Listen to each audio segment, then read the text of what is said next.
You ask Tiger to solve. This deals with linear equations with one unknown.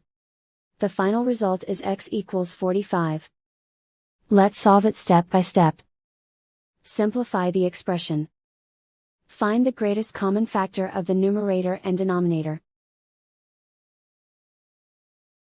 Factor out and cancel the greatest common factor.